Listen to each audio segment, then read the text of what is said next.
एक पत्नी का ऐसा अटूट प्रेम और तपस्या कि यमराज को भी उसने झुकने पर मजबूर कर दिया था। आखिर कैसे सावित्री ने अपने पति सत्यवान को मृत्यु के मुंह से वापस लेकर आ गईं, जानिए वट सावित्री की यह चमत्कारी कथा। राधे राधे। ब्रजधाम चैनल में आप सबका स्वागत है। आज के इस वीडियो में हम लेकर आए हैं वट सावित्री या बड़ मावस व्रत की पावन कथा, इसकी महिमा, पूजा विधि और वह अद्भुत प्रसंग जिसने इस व्रत को हिंदू धर्म में इतना महत्वपूर्ण बना दिया। कहा जाता है कि जो सुहागिन महिलाएं श्रद्धा और नियम से वट सावित्री व्रत करती हैं उन्हें अखंड सौभाग्य, सुख, समृद्धि और पति की लंबी आयु का आशीर्वाद प्राप्त होता है। तो आइए बिना देर किए सुनते हैं वट सावित्री की संपूर्ण व्रत कथा और इसके पीछे छुपा आध्यात्मिक रहस्य। राधे राधे। ब्रजधाम चैनल में आप सबका स्वागत है। वट सावित्री व्रत का सनातन परंपरा में बड़ा महत्व माना जाता है। सुहाग की रक्षा करने वाला यह व्रत हर साल जेठ मास की अमावस्या को पड़ता है। वह अमावस्या जेठ महीने की या मई महीने में आखिर कब पड़ेगी, आइए हम सुनते हैं। हिंदू धर्म में वट सावित्री व्रत का बहुत ज़्यादा महत्व है। सावित्री, सत्यवान और यमराज की कथा से जुड़ा यह पावन व्रत सुहागन महिलाओं को अखंड सौभाग्य का वरदान दिलाने के लिए जाना जाता है। मान्यता है कि इस व्रत वाले दिन वट वृक्ष की विधि विधान से पूजा एवं इस व्रत की कथा का पाठ करने से शादीशुदा महिलाओं को अखंड सौभाग्यवती होने का आशीर्वाद प्राप्त होता है। आइए जानते हैं पति की लंबी उम्र दिलाने वाला ये पावन व्रत इस साल मई महीने में कब रखा जाएगा। वट सावित्री का व्रत पंचांग के अनुसार उत्तर भारत में जेठ अमावस्या की तिथि को मनाया जाता है, जो कि इस साल 16 मई 2026 को प्रातःकाल 5:11 से प्रारंभ होकर अगले दिन 17 मई 2026 को पूर्वाह्न 1:30 तक रहेगी। ऐसे में उदया तिथि के अनुसार ये पावन व्रत 16 मई दिन शनिवार को मनाया जाएगा। पंचांग के अनुसार इस दिन प्रातःकाल 10:26 तक सौभाग्य योग रहेगा और उसके बाद शोभन योग प्रारंभ हो जाएगा। ज्योतिष शास्त्र में ये दोनों ही योग अत्यंत ही शुभ माने जाते हैं। ऐसे में इन दोनों ही योग में वट सावित्री की पूजा अत्यंत ही पुण्यदायी और फलदायी हो जाती है। हिंदू मान्यता के अनुसार वट सावित्री व्रत करने वाली सुहागन महिलाओं को इस पावन दिन सूर्योदय से पूर्व उठकर स्नान ध्यान कर लेना चाहिए। इस व्रत के शुभ फल को पाने के लिए सुहागन महिला को स्वच्छ पीले या लाल रंग के कपड़े पहनने के बाद 16 श्रृंगार करना चाहिए। सुहागन महिला को पूजा से पूर्व सावित्री और सत्यवान का चित्र, वट सावित्री व्रत की कथा की पुस्तक, रोली, धूप, दीप, अक्षत, फल, फूल, मिठाई, भिगोए हुए काले चने और सूत का धागा आदि एक बांस की टोकरी में इकट्ठा करके रख लेना चाहिए ताकि पूजा करते समय से आसानी हो। वट सावित्री की पूजा किसी पूजनीय और साफ सुथरे वट वृक्ष के नीचे करनी चाहिए। वट की पूजा में सबसे पहले जल अर्पित करें, फिर रोली, चावल का तिलक और पुष्प अर्पित करें। इसके पश्चात कच्चे सूत को वट वृक्ष के चारों ओर 7, 21 या 108 बार लपेटते हुए परिक्रमा करें। वट की परिक्रमा को आप अपनी आस्था अनुसार कर सकते हैं। वट वृक्ष की परिक्रमा के बाद वट सावित्री व्रत की कथा कहें या फिर किसी के माध्यम से श्रद्धापूर्वक सुनें। पूजा के अंत में वट वृक्ष को प्रणाम करके अपने पति की लंबी आयु की कामना करें और अपने बड़े बुजुर्गों का आशीर्वाद प्राप्त करें। वट सावित्री व्रत का पुण्य फल पाने के लिए इस दिन अपनी सामर्थ्य अनुसार अन्न, धन, वस्त्र एवं फल आदि का दान करें। सनातन परंपरा में वट सावित्री का व्रत सुहागन महिलाओं को अखंड सौभाग्यवती होने का आशीर्वाद प्रदान करता है। आइए अब सुनते हैं वट सावित्री व्रत की पौराणिक कथा। वट सावित्री व्रत कथा का वर्णन स्कंद पुराण में दिया गया है। स्कंद पुराण में देवी सावित्री के पति सत्यवान की मृत्यु हो जाने पर सावित्री द्वारा पति के प्राण वापस लाने की कथा का जिक्र किया गया है। इस कथा के विषय में कहा गया है कि यह कथा सौभाग्य प्रदान करने वाली है, इसलिए वट सावित्री व्रत के दिन वट वृक्ष के नीचे सुहागिन स्त्रियों को वट सावित्री व्रत की कथा का विस्तार पूर्वक पाठ करना चाहिए और सुहागन महिलाओं को इस कथा को सुनना चाहिए। इससे सुहाग की उम्र लंबी होती है और वैवाहिक जीवन में प्रेम और सुख समृद्धि की प्राप्ति होती है। वट सावित्री व्रत कथा हिंदू धर्म में एक महत्वपूर्ण कथा है जो विवाहित महिलाओं द्वारा अपने पति की लंबी आयु और परिवार की सुख समृद्धि के लिए व्रत के रूप में मनाई जाती है।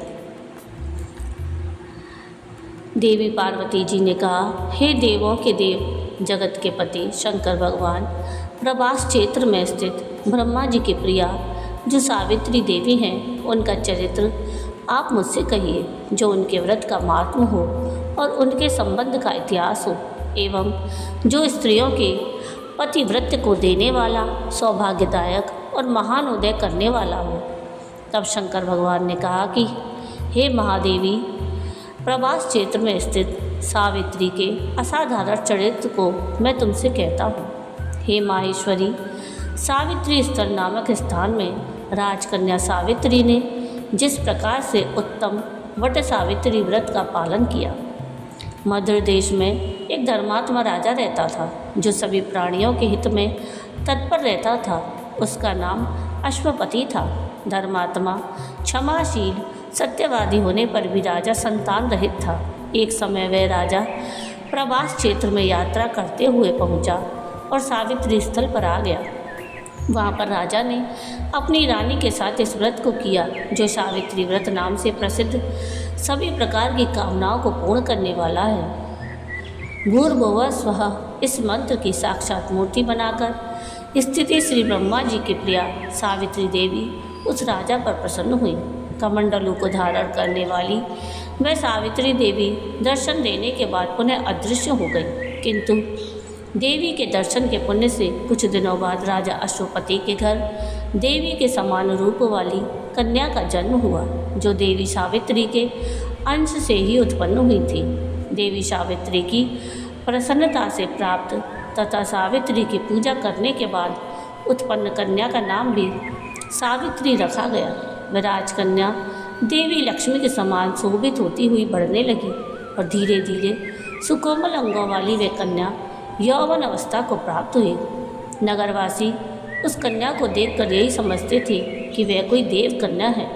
कमल के समान विशाल नेत्रों वाली एवं तेजी से अग्नि के समान प्रज्वलित होती हुई वह सावित्री महर्षि भृगु द्वारा कहे हुए सावित्री व्रत को करने लगी। लक्ष्मी के समान सुशोभित वह कन्या एक दिन देवी सावित्री की पूजा के बाद पिता के पास खड़ी हो गई। उस समय पुत्री की युवावस्था को प्राप्त हुई देखकर राजा ने मंत्रियों से सलाह की।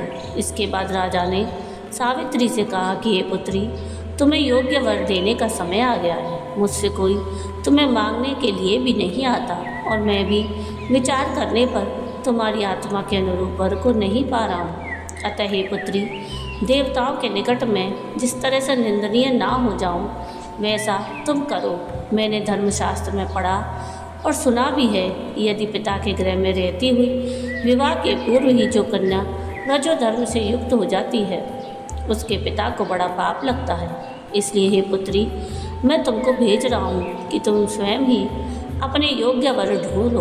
वृद्ध मंत्रियों के साथ शीघ्र जाओ और मेरी बात को मानो। इसके बाद जैसा कहते हैं वैसा ही होगा, ऐसा कहकर सावित्री घर से निकलकर राजर्षियों के साथ तपोवन की ओर चल पड़ी और वहां पहुंचकर माननीय वृद्धजनों को प्रणाम करके सभी तीर्थों और आश्रमों में जाकर पुनः मंत्रियों के साथ सावित्री अपने महल को लौट आई। यहाँ सावित्री ने पिता के साथ देवर्षि नारद जी को बैठे हुए देखा।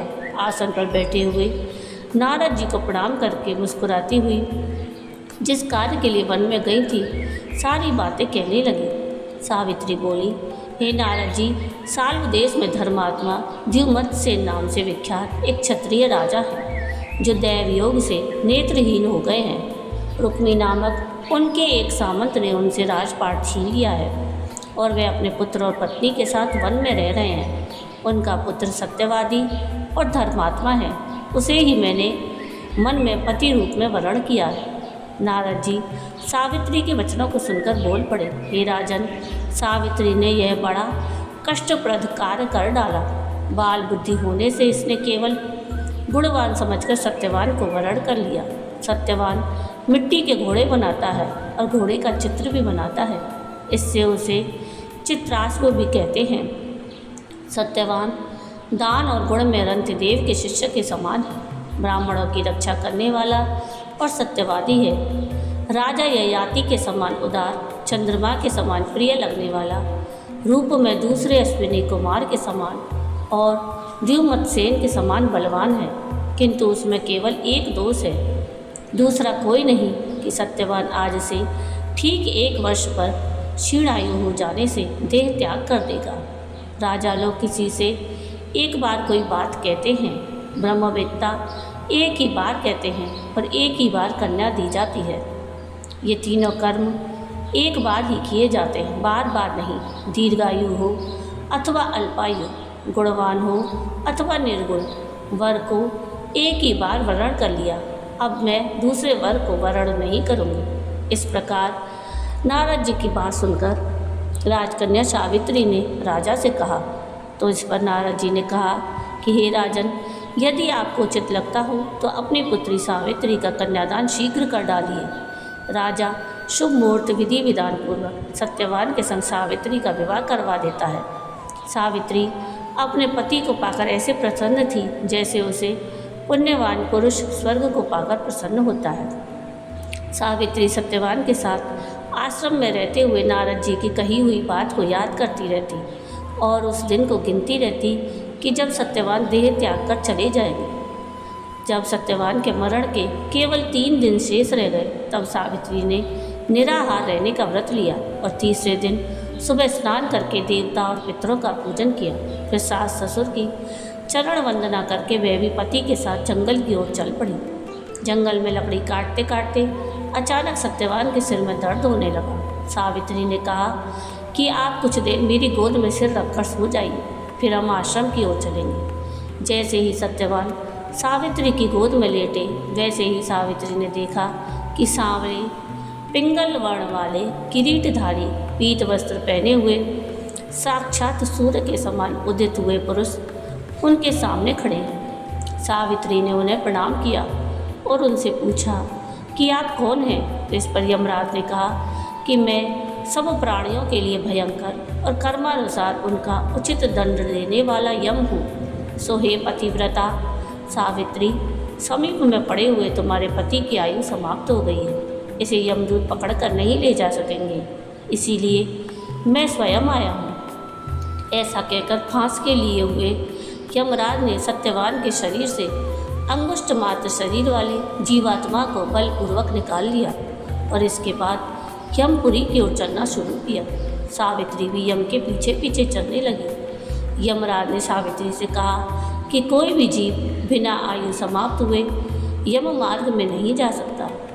इस पर सावित्री ने यमराज से कहा कि आप जैसे सज्जन पुरुष के साथ मैं चल रही हूँ, मेरे पति आपके साथ है तो मुझे आपके साथ चलने में कोई शर्म और ग्लानि नहीं हो रही। दूसरी बात, स्त्रियों के लिए इस पृथ्वीलोक में पति को छोड़कर कोई अन्य स्थान नहीं है, इसलिए मैं आपका अनुगमन कर रही हूँ। सावित्री की मधुर बातें सुनकर यम ने कहा कि मैं तुम्हारी बातों से प्रसन्न हूँ, इसलिए जो इच्छा हो वह वर मांग लो। सावित्री ने तब यमराज से अपना खोया हुआ राज, सास ससुर की आंखों की रोशनी और 100 पुत्रों का वरदान मांग लिया। अपने वरदान के जाल में फंसकर यमराज ने सत्यवान की आत्मा को मुक्त कर दिया और सावित्री को लौटा दिया। सावित्री अपने पति के साथ अपने आश्रम लौट आई। सावित्री ने सावित्री देवी का व्रत किया, जिसके प्रभाव से सास ससुर की आंखों की रोशनी लौट आई और उनका राज्य भी उन्हें वापस मिल गया और सावित्री को 100 पुत्र हुए। तो ये थी वट सावित्री व्रत की कथा। वट सावित्री व्रत के दिन शिवजी ने देवी पार्वती से कहा है कि सावित्री व्रत के दिन प्रातःकाल स्नान करके सास ससुर का आशीर्वाद लेना चाहिए। वट वृक्ष के समीप बैठकर पंच देवता और विष्णु भगवान का आह्वान करें। 3 कुश और तिल लेकर ब्रह्मा जी और सावित्री का आह्वान करें। ओम नमो ब्रह्मणा सह सावित्री इहा गच्छ इहि तिष्ठ सुप्रतिष्ठिता भव। इसके बाद जल, अक्षत, सिंदूर, तिल, फूल, माला, नैवेद्य और पान अर्पित करें। एक आम या अन्य फल लेकर उसके ऊपर से वट पर जल अर्पित करें। यह आम पति को प्रसाद रूप में खिलाना चाहिए। कच्चा सूत लपेटते हुए 7 या 21 बार वट वृक्ष की परिक्रमा करें। इस व्रत का पारण काले चने से करना चाहिए, क्योंकि काले चने के रूप में ही सावित्री को उसके पति के प्राण यमराज ने लौटाए थे। वैसे 108 बार वट वृक्ष की परिक्रमा को सर्वोत्तम माना गया है। जय माँ सावित्री की, जय वट सावित्री व्रत की। तो ये था आज का वीडियो। आपको आज का ये वीडियो कैसा लगा मुझे कमेंट करके ज़रूर बताइएगा। और अगर आपको आज का ये वीडियो पसंद आया हो तो प्लीज़ इसको लाइक शेयर ज़रूर कीजिएगा और प्लीज़ मेरे चैनल को सब्सक्राइब कीजिएगा और कमेंट में राधे राधे ज़रूर लिखिएगा। वीडियो पूरा देखने के लिए थैंक यू। राधे राधे।